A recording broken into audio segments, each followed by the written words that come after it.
예, 우리가 흔히 이제 세계문학이라고 얘기할 때는요, 그 흔히 유럽과 미국에서 만들어 놓은 그 정전이 있어요. 그 정전에 해당되는 셰익스피어 이후에 많은 작품들이 있는데, 왜 우리는 자꾸만 유럽과 미국의 유명한 작가, 시인들의 작품만 세계문학이라고 얘기할까? 물론 요즘에는 그 세계문학 작품 안에 아프리카, 아시아, 라틴 아메리카에 걸출한 작품들이 수록되어 있습니다. 그런데 좀 이상한 일이죠. 그 수록된 작품들의 숫자를 보더라도 양적으로도 현저하게 적고, 그리고 그들 작가들의 됨됨이를 보면 오히려 이 작가들 외에도 더 훌륭한 작가, 시인들이 있음에도 불구하고 어딘지 모르게 이 작가들은 혹시 유럽이나 미국의 저명한 비평가, 연구자들이 에게만 선택된 작가들이 아닐까 하는 의구심을 떨칠 수가 없단 말이죠. 그래서 제가 한 15년 전부터 이 분야를 공부하고 있는 분들과 이제 문학적 교류를 하면서 저도 반성을 했고, 또 많은 공부를 아직은 제가 깊진 않지만 귀동량을 해본 결과 제 판단이 틀리지 않았다는 것입니다. 그래서 결국 제가 좀 무리를 해서라도 한국 문학을 전공하고 있지만 아프리카, 아시아, 라틴 아메리카의 좋은 작품들을 다시 읽게 됐고요. 그 작품들의 의미를 다시 한번 재해석을 하는 가운데 제가 외람되지만 제 책의 제목을 세계문학 그 너머라고 한 것은 기존 세계문학의 영역으로 온전히 포착될 수 없는, 또 그래서도 안 되는 그러한 작가, 시인들을 우리가 다시 주목하고 기존의 세계문학에 대한 새로운 새 반성을 해보자라는 취지에서 제 세계문학 그 너머라는 책을 쓰게 됐습니다. 제1조선인 쪽에 김석범, 소설가 김석범, 시의 김시종, 그리고 저는 또 비평 쪽에 서경식 들 수 있고, 그 다음에 오키나와 쪽에는 이제 단연 으뜸인 게 메도로마 슌, 그리고 또 저한테는 또 마타요시 에이키, 요 두 작가를 또 저는 추천을 하고요. 그리고 다른 아시아 쪽을 보면 인도의 체탄 바갓이라고 이제 새 얼간이 우리나라 영화화 됐죠. 체탄 바갓. 그 다음에 아라빈드 아디가의 화이트 타이거, 이제 맨부커상 수상작인데요. 최근에 이 영화도, 인도에서 영화도 만들었다 그러더라고요. 그리고 베트남 문학하면 이제 바오닌, 발레, 아주 유명한 소설가이죠. 그리고 팔레스타인 문학에 재작년에 아마 이호철 통일로 문학상 수상자인 이제 사하르 칼리파 여성 작가입니다. 아주 대표적인 작가이죠. 그리고 시로는 이제 마하무드 다르위시 시인이 있고요. 그 외에 네팔의 그 나라얀 와글레라고 이제 우리나라의 팔파사 카페라는 또 작품이 번역돼 있어요. 그런 작품. 그 외에 라틴 아메리카의 루이사 발렌수엘라, 그리고 아프리카의 루이 은꼬시, 검은새의 노래라는 소설이 번역돼 있습니다. 그리고 이제 다이아나 퍼러스라는 시인, 그다음에 코피 아니도흐, 그다음에 이제 우리나라 역시 마찬가지입니다. 이호철 통일로문학상 수상자인데요. 누르딘 파라, 이런 작가들이 제가 주로 제 책에서 분석 대상으로 삼은 작가들입니다. 어떠한 그 관점에서 작가, 시인들을 선별할까 많은 고민을 했죠. 고민을 하면서 이 분야에 있는 연구자들과 이제 허심탄회하게 정기적인 세미나 공부도 하고, 그리고 제가 직접 현장을 뛰어다니면서 이 작가, 시인들을 만나기도 했고, 그리고 그 현장에 있는 연구자들의 얘기를 들으면서 이런 작가, 시인들은 반드시 한번 검토해 봐야 되겠다 하는 게 제일 1차적 기준이었습니다.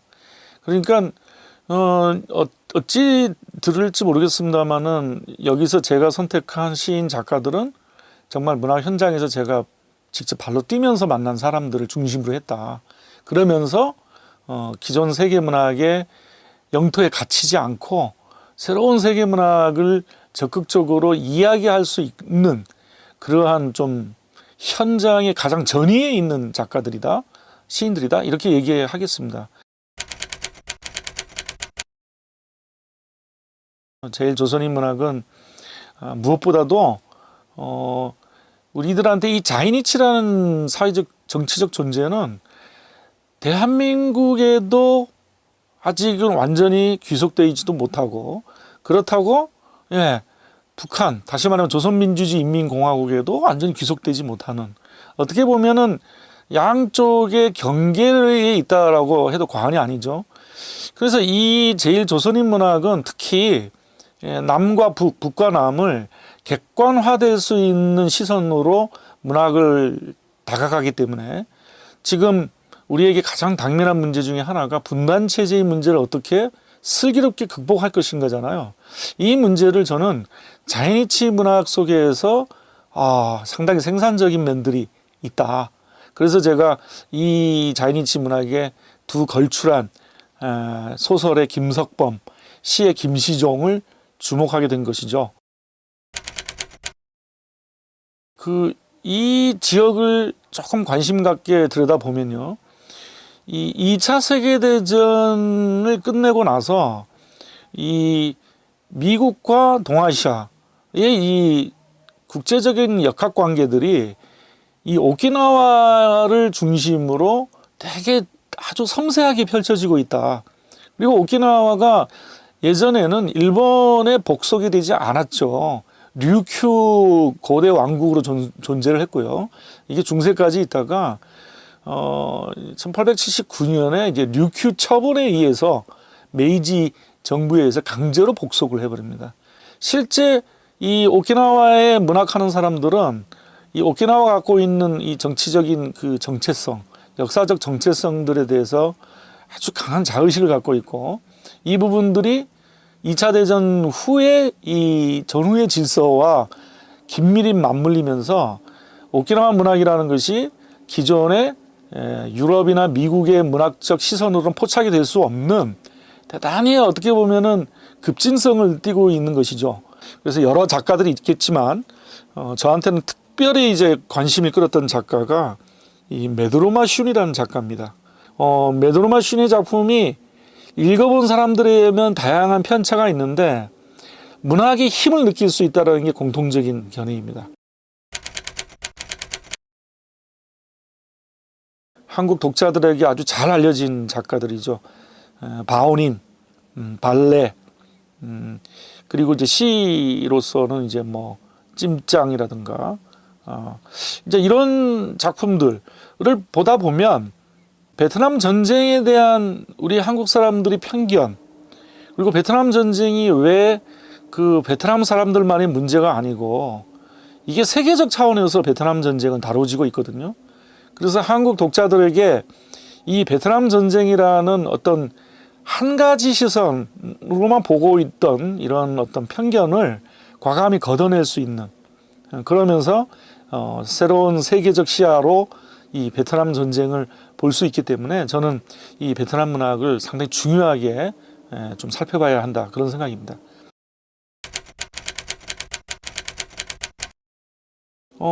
한국 사람들한테는 조금 이제 등한시되고 있지만요.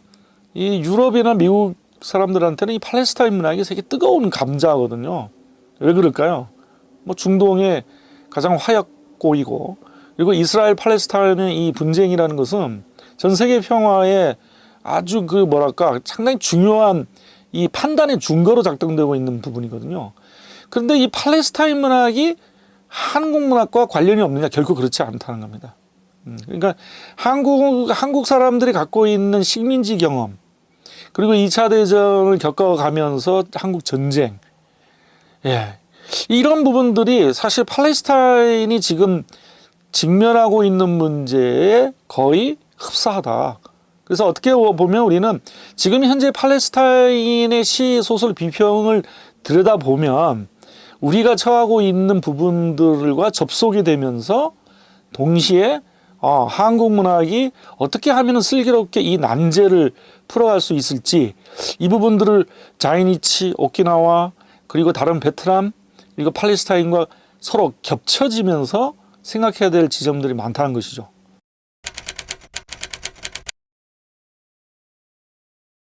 이 아프리카 문학에 대한 이 시선은 어떻게 보면은 아프리카인에 대한 것만 국한된 게 아니라 근대 이후에 유럽에서 시작됐다는 근대 이후에 문명과 야만이라는 이 이분법적인 말도 안 되는 이 폭력의 논리가 바로 아프리카 대륙을 우리가 어떻게 해석하느냐에 따라서 문명과 야만이라는 중요한 어떤 판단을 우리 스스로가 성찰할 수 있다는 것이죠. 그래서 제가 아프리카 문학을 직접 연구자들하고 현지를 답사했고, 그리고 아프리카의 주요 작가 시인들이 한국에 직접 왔을 때 직접 그들과 교류를 하면서 어떤 작품들을 어떻게 읽어야만 온전하게 아프리카 문학을 읽을 수 있는지 그에 대한 많은 공부가 됐습니다. 그런 부분들을 제가 이 책에서 다소 영토는 넓지만 사실 그 안에 면밀하게 흐르는 어떤 저 나름대로의 시선은 기존의 유럽과 미국이 그들 나름의 해석으로 편중되게 봤던 문학을 현장의 그들의 시선으로, 주체적 시선으로 구미의 파행적 근대를 극복할 수 있는 그러한 실마리를 살펴봤다는 게 제 이번에 살펴봤던 여러 아프리카, 아시아, 라틴 아메리카 문학의 공통점입니다.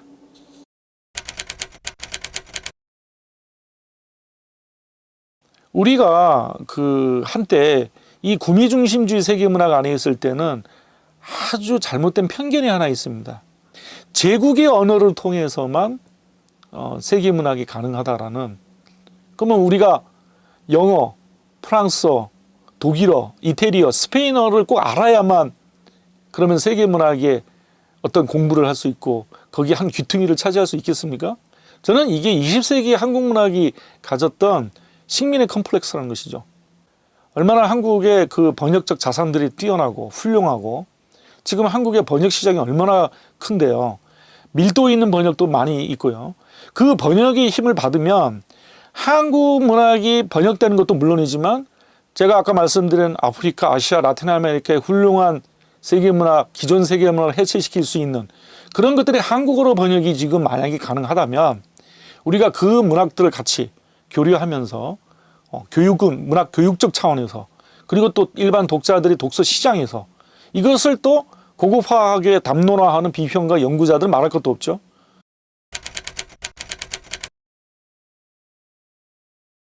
기존 구미 중심주의 문학 안에서 북한 문학은 좀 죄송한 말입니다만은 뭔가 좀 하급의 문학, 뭔가 폐쇄된 문학, 기존 본령의 문학과 어긋난 것.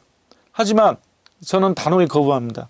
21세기 새로운 세계 문학의 영토 안에서는 북한 문학도 역시 새롭게 우리가 읽어야 될 그들의 문학적 자산이라는 것이죠.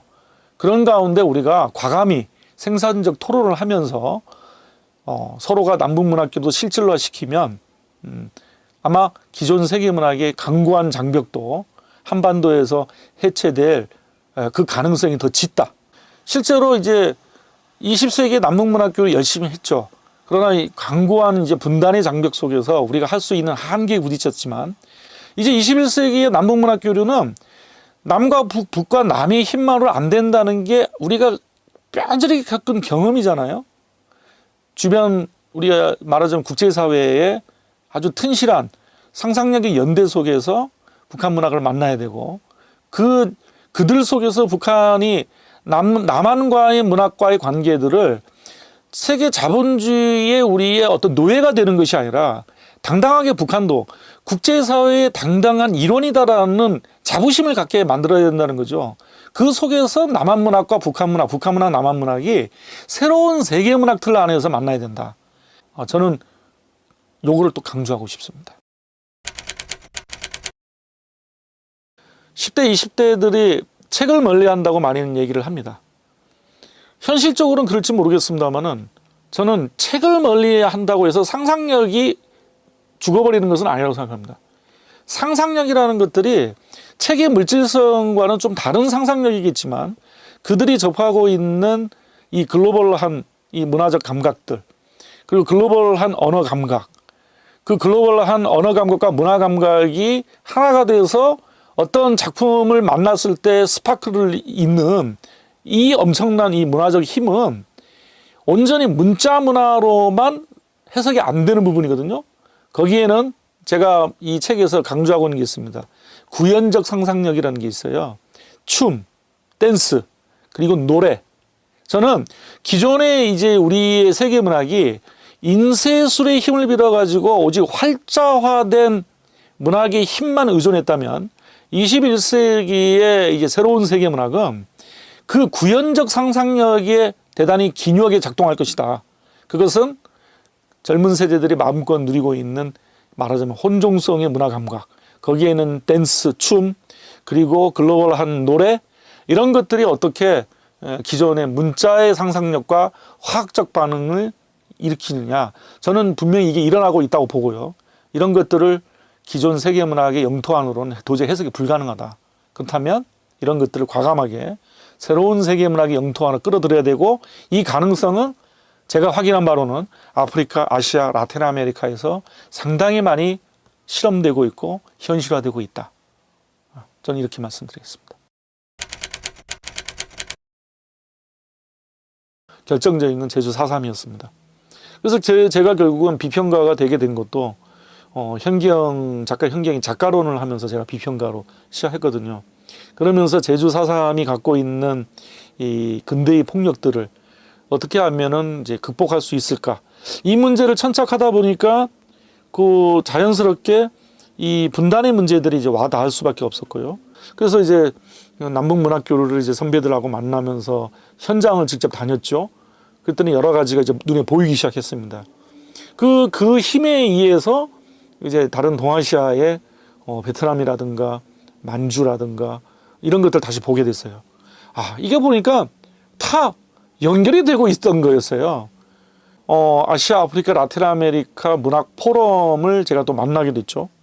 그러니까 제 지금까지 뭐 이 저서가 한 15년에 거쳐져 있는 작업들을 중간 결산을 한 거거든요.